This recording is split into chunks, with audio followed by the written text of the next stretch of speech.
Baik, apakah mengamalkan bid'ah termasuk mencela Rasulullah SAW? Iya, kalau dia tahu. Kalau dia tahu sudah disampaikan berita ke dia tapi tidak mau tahu, gitu kan? Ulama masukkan dalam mencela. Ulama memasukkan dalam mencela, jadi nggak boleh. Gitu kan. Jadi kalau sudah tahu itu Rasulullah SAW tidak kerjakan, begini loh adabnya. Apa itu bid'ah? Sesuatu yang Nabi tidak contohkan atau ajarkan, kan gitu. Apa itu sunnah? Sesuatu yang Nabi SAW ajarkan dan contohkan. Jadi ini dua hal yang bentrok nih. Antara satu sunnah, satu bid'ah. Makanya para ulama mengatakan orang yang hidupkan sunnah berarti mematikan bid'ah. Menghidupkan satu sunnah, mematikan satu bid'ah. Menghidupkan satu bid'ah berarti mematikan satu sunnah.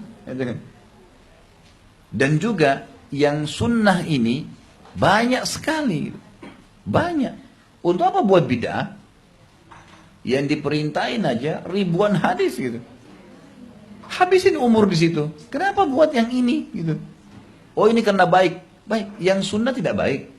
Kan yang sunnah baik gitu. Kenapa enggak ini? Kenapa sibuk dengan ini gitu? Ini banyak orang yang tidak paham nih. Lalu kemudian dia mempertahankan lagi. Kan begini, kan begitu. Ah, itu memang wahabi, itu memang garis keras, itu memang begini. Loh, kamu cuma diajak untuk ikutin sunnah Nabi. Hanya itu. Kenapa harus malah sekarang mencaci maki orang yang mengingatkan? Bukannya terima kasih ya, iya. Kan gitu. Ini kan bijaksana. Ini loh yang Nabi yang contohi, yang selama ini kita akui sebagai utusan Allah. Ya, kita cintai beliau. Maka lakukan sunnahnya. Bayangkan indahnya kalau orang hidupin sunnah. Dan begini ya, orang ikutin sunnah Bapak Ibu sekalian hidupnya akan mudah.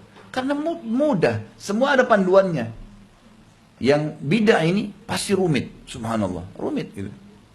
Orang yang sunnah itu pasti mudah. Sampai ada beberapa orang yang mengakuin depan saya. Dia bilang, Ustaz, setelah saya hadir pengajian sunnah, subhanallah, saya rasakan Islam ini kayak mudah, simple, enak gitu loh. Dulu waktu saya masih lakukan bid'ah, rumit. Harus ada ini, harus ada ini, harus ada gini. Kadang-kadang dulu ritual, zikir, teriak-teriak berjam-jam. Tidak ada sesuatu yang kita bawa pulang tuh ke rumah. Gak ada rasa iman, gak ada terasa, gak ada. Sholat subuhnya tetap kebablasan, tidak sholat tahajud. Gak ada sesuatu yang... Tapi kalau hadir di majelis ilmu, memang kalau Allah, kalau Rasul, ini loh dikerjain yang Rasul perintahin, yang Nabi ini Nabi tidak perintahin, tidak usah dikerjain, disimpel-simpel kan, malah lebih enak. Pulang memang kita jadi tahu ada panduan hidup kan gitu. Jadi untuk apa nih bid'ah? Nah ulama mengatakan orang yang sudah tahu itu bid'ah, Nabi nggak ajarin tapi dia ngotot, ini bisa masuk berbahaya sekali. Nanti bisa masuk pada itu, walaupun belum ada ulama yang langsung mengatakan itu akan membawa karena bid'ah ini dibagi dua ulama. Ada bid'ah mukaffirah, bid'ah yang membawa pada kekufuran seperti orang menyembah-nyembah kuburan, menyembelih kepada selain Allah. Itu bid'ah karena Nabi nggak suruh, Nabi nggak pernah praktekin dan bahkan Nabi larang, gitu kan. Ini mukaffirah. Kalau ini sudah berbahaya, bisa kufur, sudah jelas.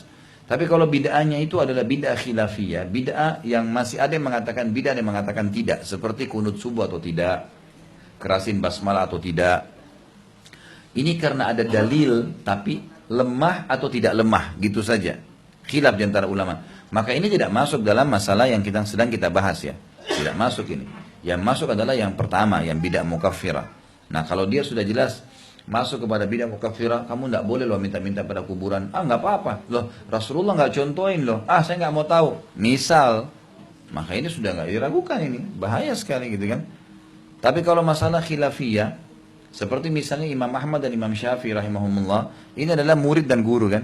Imam Syafi'i menganggap bahwasanya hadis tentang kunut subuh adalah semua boleh dipakai, nggak masalah. Imam Ahmad mengatakan lemah hadisnya, maka Imam Ahmad tidak memakainya, menganjurkan muridnya jangan ada yang kunut. Imam Syafi'i mengatakan kunut, kan gitu. Imam Syafi'i pernah berkata kepada Imam Ahmad waktu bertemu, hai Ahmad, muridnya memang, kalau seandainya ada sesuatu yang sampai kepadamu tentang hadis, maka sampaikan kepada kami karena kau lebih ngerti hadis daripada kami. Imam Ahmad ahli hadis gitu kan. Tapi Imam Ahmad waktu melemahkan hadis tentang kunut, ditanya juga oleh murid-muridnya. Wahai Imam, Imam Ahmad ditanya imam itu kiai.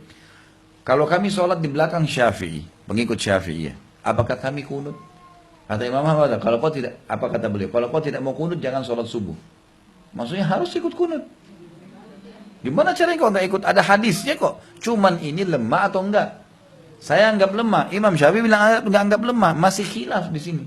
Yang penting ada dalilnya gitu kan. Tidak boleh divonis nih. Ini harus difahami karena banyak ikhwan dan akhwat kita tidak bisa bedain di sini. Mana yang mukaffirah, mana yang bisa membawa pada kekufuran kayak menyembelih kepada selain Allah, meyakini bahwasanya tanah kuburan bisa bermanfaat, ya kan, benda, batu, ini semua ini bahaya, bawa ke musyrikan gitu kan. Ini mukaffirah. Tapi kalau yang masih ada khilaf terutama ada dalil, maka ini Allahu alam tidak masuk dalam hal tersebut.